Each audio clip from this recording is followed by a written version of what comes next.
Guys welcome back my YouTube channel MS commerce classes. और मैं हूं आपके साथ आरिफ अजीज, जहां मैं आप सबके लिए लेकर के आया हूं अकाउंट से रिलेटेड सभी प्रॉब्लम्स का सॉल्यूशन।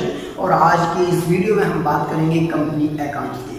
कंपनी अकाउंट जिसके अंदर हम जानेंगे what is the definition of company and what is the meaning of company and how many types of company and what is the features of company.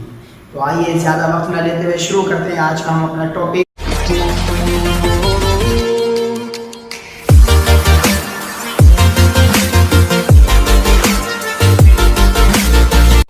आज का हमारा topic company accounts. जैसा कि मैं पहले आपको बता चुका हूं कि आज हम कंपनी की डेफिनेशन के बारे में बात करेंगे और कंपनी की दो डेफिनेशन हम लेकर के चलते हैं जिससे कि कंपनी का एक अच्छा सा मीनिंग हम समझ पाएं। तो सबसे पहली डेफिनेशन हमारी कंपनीज एक्ट 2013 के अकॉर्डिंग जो डेफिनेशन हमें दी गई है उसमें हमें बताया गया है company means a company incorporated under this act. कहा गया है कंपनीज एक्ट 2013 के अकॉर्डिंग हमें बताया गया है कि कंपनी उसको कहा जाएगा जो कंपनीज एक्ट 2013 के अकॉर्डिंग या उसके अंडर इनकॉर्पोरेटेड हुई होगी, या और कह के और लगा के बताया गया एनी प्रीवियस कंपनी लॉ, और कंपनी किसी प्रीवियस लॉ के अकॉर्डिंग भी अगर इनकॉर्पोरेटेड हुई है तो उसे भी कंपनी लॉ माना जाएगा।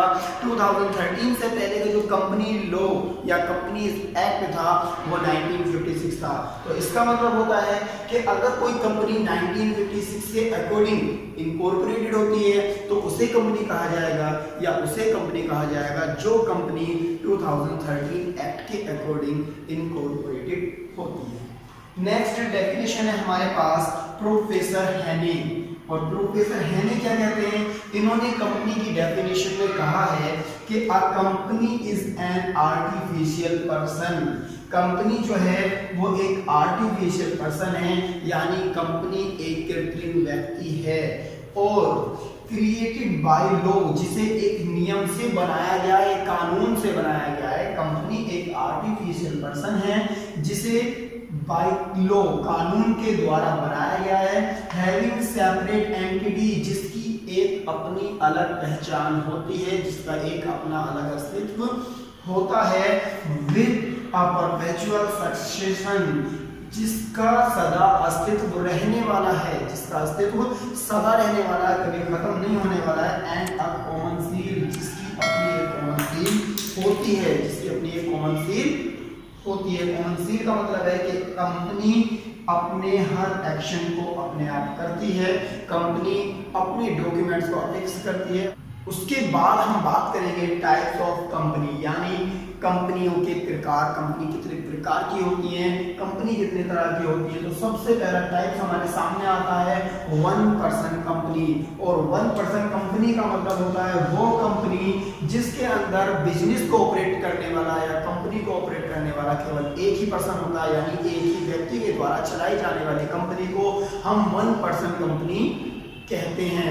वन पर्सन कंपनी के अंदर अगर हम डायरेक्टर की बात करें तो वन पर्सन कंपनी के अंदर ओनली वन डायरेक्टर होता है और मैक्सिमम 15 डायरेक्टर हो सकते हैं। यानी हम कह सकते हैं कि वन पर्सन कंपनी में minimum one director and maximum 15 directors हो सकते हैं। एंड नेक्स्ट है हमारे पास प्राइवेट कंपनी। कंपनी का सेकंड टाइप आता है निकल करके प्राइवेट कंपनी। प्राइवेट कंपनी क्या होती है, किसे हम प्राइवेट कंपनी कहते हैं, वो कंपनी जिसके अंदर मिनिमम 2 और मैक्सिमम 200 मेंबर हो सकते हैं, वो प्राइवेट कंपनी कहलाती है। प्राइवेट कंपनी वो कंपनी होती है जिसके अंदर मिनिमम 2 मेंबर और मैक्सिमम 200 मेंबर होते हैं। मिनिमम 2 और मैक्सिमम 200 मेंबर जिस कंपनी के अंदर होते हैं उसे हम कहते हैं प्राइवेट कंपनी। और प्राइवेट कंपनी के अंदर डायरेक्टर की अगर बात की जाए तो मिनिमम डायरेक्टर 2 और मैक्सिमम डायरेक्टर वही 15 हो सकते हैं। यानी यहाँ पर हम वन पर्सन कंपनी में जब बात कर रहे थे डायरेक्टर की, तो वन पर्सन कंपनी में मिनिमम डायरेक्टर 1 और मैक्सिमम डायरेक्टर 15 हो सकते हैं, जबकि प्राइवेट कंपनी में मिनिमम डायरेक्टर 2 और मैक्सिमम डायरेक्टर 15 हो सकते हैं। प्राइवेट कंपनी को अपने नाम के बाद प्राइवेट लिमिटेड वर्ड लगाना जरूरी होता है। प्राइवेट कंपनी को अपने नाम के बाद प्राइवेट लिमिटेड वर्ड लगाना कंपलसरी होता है और प्राइवेट कंपनी के अंदर मिनिमम 2 मेंबर और मैक्सिमम 200 मेंबर होते हैं और मिनिमम डायरेक्टर 2 और मैक्सिमम 15 डायरेक्टर हो सकते हैं। And now public company. Public company यानी गवर्नमेंट कंपनी, यानी पब्लिक कंपनी को हम गवर्नमेंट कंपनी भी कह सकते हैं और इसके अंदर मिनिमम मेंबर हो सकते हैं 7 और मैक्सिमम मेंबर हो सकते हैं, कंपनी के मिनिमम मेंबर 7 और मैक्सिमम मेंबर की कोई लिमिट नहीं है, नो लिमिट। यानी जो पब्लिक कंपनी होती है, जो सरकारी कंपनी होती है, उस कंपनी में कम से कम सदस्यों की संख्या 7 और अधिकतम मैक्सिमम मेंबर की कोई लिमिट नहीं रखी गई है, कितने भी मेंबर इंक्लूड हो सकते हैं इस कंपनी के अंदर।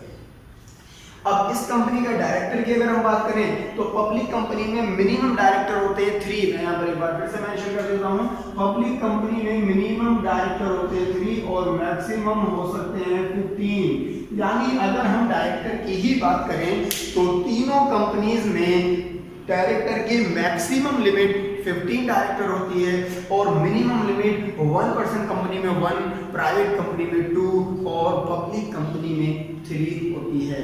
जिस तरह से प्राइवेट कंपनी को अपने नाम के बाद प्राइवेट लिमिटेड वर्ड लगाना कंपलसरी होता है, उसी तरह से पब्लिक कंपनी यानी गवर्नमेंट कंपनी को अपने नाम के बाद लिमिटेड वर्ड लगाना कंपलसरी होता है। प्राइवेट कंपनी लगाती है प्राइवेट लिमिटेड वर्ड और पब्लिक कंपनी को लगाना होता है लिमिटेड वर्ड। अब हम बात करेंगे कंपनी के फीचर्स के बारे में। कंपनी के क्या क्या फीचर्स होते हैं? काफी सारे फीचर्स हैं जिनमें से मैंने मोस्ट इंपोर्टेंट फीचर्स तुम्हारे सामने यहाँ पर लिखे हैं। तो सबसे पहला कंपनी का फीचर्स होता है इनकॉर्पोरेशन। इनकॉर्पोरेशन का मतलब बनाया जाना। इनकॉर्पोरेशन का मतलब होता है निर्माण होना या इसका बनाया जाना। यानी इनकॉर्पोरेशन का मतलब हो गया कि कंपनी का सबसे पहला फीचर्स है कि कंपनी किसी भी एक्ट के अकॉर्डिंग, किसी ना किसी एक्ट के अकॉर्डिंग इनकॉर्पोरेटेड हुई होगी। यानी अगर कोई कंपनी किसी एक्ट के अकॉर्डिंग इनकॉर्पोरेटेड नहीं हुई है तो उसे हम कंपनी नहीं मानेंगे। और वो एक्ट कौन कौन से हैं? जैसा हमने यहाँ पर पढ़ा, कंपनीज एक्ट 2013, या तो कंपनीज एक्ट 2013 होगा या कंपनीज एक्ट प्रीवियस लॉ वाला जो 1956 का था उसके अकॉर्डिंग अगर कोई कंपनी इनकॉर्पोरेटेड हुई है तो उसे कंपनी माना जाएगा। नेक्स्ट है separate legal entity. Separate legal entity में ये बताया गया है कि कंपनी की जो लीगल एंटिटी होती है वो उसके शेयर होल्डर से सेपरेट होती है। कंपनी की लीगल एंटिटी उसके शेयर होल्डर से सेपरेट होती है, यानी कंपनी का अस्तित्व उसके सदस्यों से या उसके अंशधारियों से अलग अलग होता है।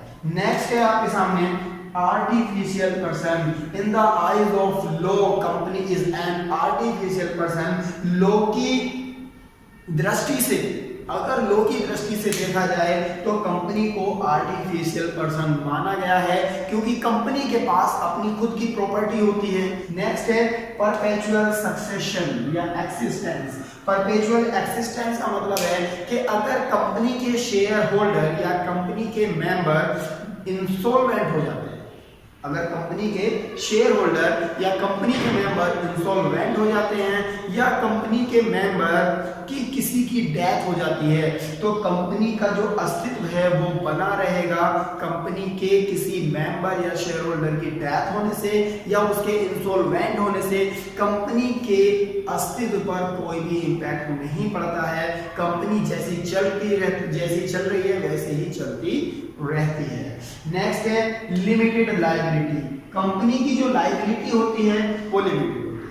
आप सबने पढ़ा होगा पार्टनरशिप के अंदर, पार्टनरशिप में पार्टनर्स की लायबिलिटी अनलिमिटेड होती है। यानी अगर पार्टनरशिप के अंदर कोई लॉस हो जाता है, जो मैक्सिमम लॉस है, उसकी पूर्ति करने के लिए पार्टनर्स को अपने घर से भी कुछ अमाउंट लानी पड़ सकती है। मींस अनलिमिटेड लायबिलिटी की बात हो रही है। और अगर कंपनी के अंदर कोई लॉस होता है तो कंपनी के अंदर अगर कोई लॉस है तो उसको शेयर होल्डर अपने द्वारा खरीदे गए अंशों तक ही सीमित रखा जाएगा, यानी कंपनी को शेयर होल्डर केवल अपने अंशों द्वारा खरीदे गए पैसे का ही पेमेंट करेगा, इससे ज्यादा का पेमेंट नहीं करेगा। इसे बोला जाता है limited liability. And next and last है कॉमन सील। जैसे हमने डेफिनेशन में भी पढ़ा था कॉमन सील के बारे में, कंपनी की अपनी एक अलग कॉमन सील होती है कि जिस तरह से कोई नेचुरल पर्सन अपने डॉक्यूमेंट को अफिक्स करता है, साइन करता है, उसी तरह से कंपनी के पास ये एफिशिएंसी होती है, कंपनी अपने डॉक्यूमेंट को अफिक्स करती है या उसको साइन करना कर सकती है। ठीक है, तो आई होप आपको ये सारा टॉपिक जिसमें हमने बात की कंपनी की डेफिनेशन, कंपनी के टाइप्स एंड कंपनी के फीचर्स के बारे में, आप सबको ये समझ आ गया होगा।